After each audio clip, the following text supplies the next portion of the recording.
Hello future teacher, welcome back to my YouTube channel study hub for teaching. आज हम unit 3 का part 1 शुरू करने जा रहे हैं, जिसमें कि मैंने एनआरटी और सीआरटी के बारे में पढ़ाया है। ये बहुत ही इंपॉर्टेंट टॉपिक है। यहाँ पे मेरी जो वीडियो की एक्चुअल वॉइस थी वो पता नहीं क्यों नहीं आई, इसलिए मैंने वॉइस ओवर किया है, इसलिए आप लोग को थोड़ा वीडियो इधर उधर दिखेगा। तो चलिए टॉपिक शुरू करते हैं। आज हम पढ़ने जा रहे हैं यूनिट 3 का part 1, interpretation of assessment procedure.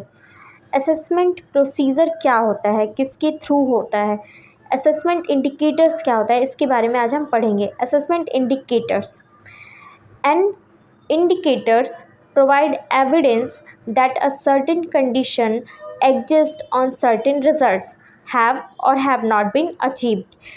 Assessment indicators क्या होता है, यहाँ पे जो एविडेंस होता है वो एविडेंस प्रोवाइड करता है कि जो रिज़ल्ट है वो अचीव हुआ है या नहीं हुआ है। ये सारी चीज़ें असेसमेंट इंडिकेटर्स के थ्रू पता चलती हैं, जो मेन रिज़ल्ट है वो अचीव हुआ है या नहीं। Indicators enable researchers to access progress toward the achievement of intended output, outcomes, goal and objective. Indicators यहाँ पे इनेबल करता है रिसर्चर्स को कि जो भी हमारा आउटकम है, ऑब्जेक्टिव है, गोल्स है, उसका जो प्रोग्रेस है वो अचीव हुआ है या नहीं हुआ है, ये इनेबल करता है रिसर्चर्स को इंडिकेटर। ठीक है, तो मेनली यहाँ पे आगे पढ़ते हैं types. Z score, percentile rank, NRT, CRT, ये 4 टाइप्स होते हैं इंडिकेटर्स के, जहाँ पे मेनली हम पढ़ेंगे एनआरटी और सीआरटी के बारे में। ये एनआरटी और सीआरटी आपके लॉन्ग क्वेश्चन में ज़रूर पूछता है, तो इसे आप ज़रूर से तैयार कर लीजिएगा। तो चलिए जानते हैं एनआरटी क्या होता है। Norm reference test. Norm reference refers to standardized tests that are designed to compare and rank test taker in relation to one another।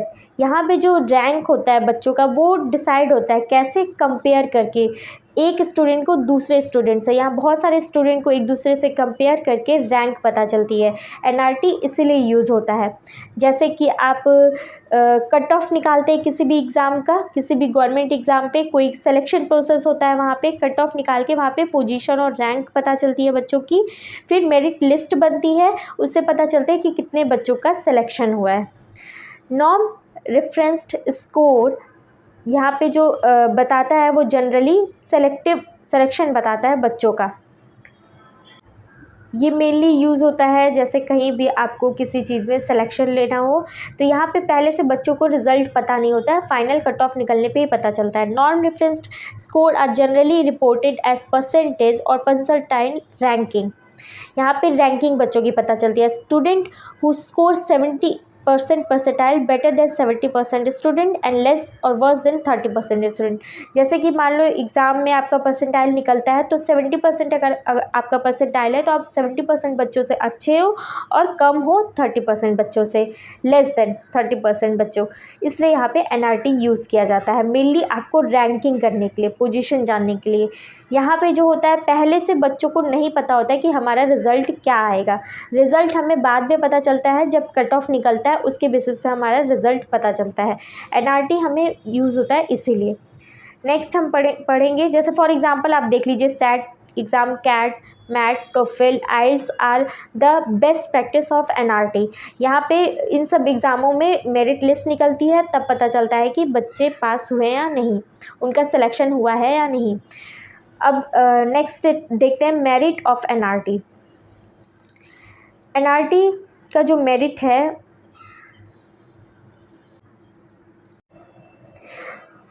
Next है merit of NRT. NRT is use for categorise student for selection process. Categorise करते हैं student को selection process के लिए। They provide information for parents on the student progress. Student के parents को उनके progress के बारे में पता चलता है। They help obtain a student qualification for promotion. Qualification promotion का पता चलता है इसके through. They provide database for educational and vocational planning. Vocational education planning के डेटाबेस के लिए यूज़ होता है। They provide base for curriculum studies and allow teachers to summarize the student work when he transfer to another school, जब another school में बच्चे जाते हैं तो उनका जो टीचर्स को समराइज़ करता है स्टूडेंट का वर्क, टीचर को हेल्प करता है उसके इस वर्क को समराइज़ करने के लिए। नेक्स्ट है demerits of NRT. It does not ensure that test is valid.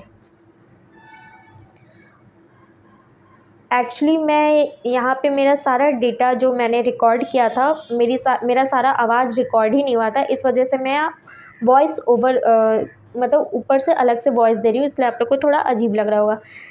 It does not ensure that the test is valid. Test valid है कि नहीं ये इंश्योर नहीं करता है। They can not measure progress of the population, मतलब whole population को ये नहीं पता कर पाता है प्रोग्रेस। कुछ सेलेक्टेड बच्चे हैं जो एग्ज़ाम देते हैं और सेलेक्ट होते हैं, उनका ही प्रोग्रेस पता चलता है। Limited use to classroom teachers, classroom teachers का लिमिटेड यूज़ है, एक्सपेंसिव एंड टाइम कंज्यूमिंग है, अपॉर्चुनिटी टू लर्न में नॉट एग्जिस्ट। ये सारे डीमेरिट्स हैं एनआरटी के। नेक्स्ट है CRT, criterion reference test. Criteria reference test CRT, इसके बारे में हम पढ़ते हैं। यहाँ पे मेनली क्राइटेरिया प्रोवाइड होता है, पहले से क्राइटेरिया पता होता है। Criteria reference test is the process of evaluating the learning of student against a set of pre specified criteria. Pre specified criteria, यहाँ पे क्राइटेरिया पहले से पता होता है कि कितने % बच्चों को लाने हैं जो वो पास कर सकते हैं, या फिर कितने % अगर नहीं वो लाते तो वो फेल कर सकते हैं। यहाँ पे मेनली परसेंटेज पहले से पता होता है, क्राइटेरिया पहले से पता होता है कि पास का क्या क्राइटेरिया है और फेल का क्या क्राइटेरिया है। 2 पॉइंट्स यहाँ पे 2 पॉइंट्स मेजर पॉइंट है। फर्स्ट वन इज़ मटेरियल और second one is cut point. Material, यहाँ पे पर्टिकुलर सिलेबस या मटेरियल प्रोवाइड किया जाता है कि हाँ इस सिलेबस में से आपका एग्ज़ाम होना है, और एक फिक्स्ड पॉइंट कि हाँ इतना % में बच्चा पास होगा या फेल होगा। एक कट पॉइंट, एक फिक्स मार्क्स यहाँ पे होता है, qualified marks. CRT tells about student level of proficiency in or mastery over a set of skills। यहाँ पे स्किल्स के ऊपर जितनी मास्टरी होती है या प्रोफिशिएंसी होती है बच्चे की, वो पता चलती है। CRT are any test which reports and interpret each scores in term of an absolute standard। यहाँ पे एक absolute standard प्रोवाइड किया होता है जिससे कि अचीव करना होता है। In other words, interpretation of one person score has nothing to do with another scores. यहाँ पे एक दूसरे के स्कोर से कोई मतलब नहीं होता है, कोई कंपैरिजन नहीं होता है बच्चों का एक दूसरे के स्कोर से। यहाँ पे एब्सोल्यूट स्टैंडर्ड पे ही फोकस होता है। A score is compared with a standard of performance, not with score of other people। यहाँ पे जो मेन परफॉर्मेंस और स्टैंडर्ड के बेसिस पे ही कंपैरिजन होता है स्कोर का, किसी अदर पीपल से नहीं होता है। कोई कट ऑफ, कोई लिस्ट तैयार नहीं होती, मेरिट लिस्ट। यहाँ पे सिर्फ आपको इतना % नंबर लाना होता है। CRT result are often based on number of correct answer provided by student. Student के करेक्ट आंसर को ही प्रोवाइड करता है यहाँ पे CRT, और उससे % उसका निकलता है। Total possible number of correct answer, जितने करेक्ट आंसर होंगे उनका उतना % निकलेगा, उससे पता चलेगा कि बच्चा पास हुआ या fail. School academic exam, CTET, estate exams, ये सारे एग्जाम्स में CRT का यूज़ होता है। यहाँ पे पहले से क्राइटेरिया डिसाइड होता है। जैसे कि स्कूल में 35% बच्चे अगर लाए हैं तो वो पास हो गए हैं, अदरवाइज़ वो फेल हो गए हैं। सीटेट में भी 60% क्वालिफिकेशन है, 60% अगर आया तो आप सीटेट क्वालिफाइड हो। एस्टेट में भी अलग अलग, एस्टेट का अलग अलग रूल है, कहीं कहीं 50% है, 50% अगर आप लाए हो तो आप पास हो, अदरवाइज़ आप फेल हो। तो ये फिक्स क्राइटेरिया यहाँ पे प्रोवाइड है। अब नेक्स्ट हम CRT के बारे में, इसकी मेरिट और डीमेरिट के बारे में जानते हैं।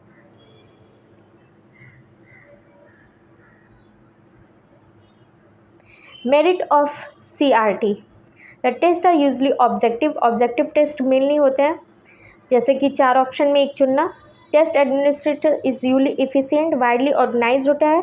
Insurance companies and school distributor prefer non test entity for third party payment and qualification for services. ये मेरिट्स है CRT की। Demerits, the testing situation may be unnatural and not represented of real life. May be ये unnatural हो और जो real life है उसको represent ना कर रही हो। The approach evaluate isolated skill without considering other contributing factor. Other contributing factor को ये लोग नहीं इवेल्युएट करते हैं। Standard CRT does not allow for individualisation. Individualisation को ये नहीं मेनली फोकस करते हैं। इंडिविजुअल पे मेनली इनका फोकस नहीं होता है। Standardise CRT must be administered exactly as instructed for result in to be considered valid or reliable। Valid और रिलायबल ये एग्जैक्टली है या नहीं, इस पर नहीं ध्यान देते। तो ये है मेरिट और डिमेरिट ऑफ CRT। एक्चुअली मैं यहाँ पे वॉइस ओवर कर रही हूँ बिकॉज सो मच गाइस।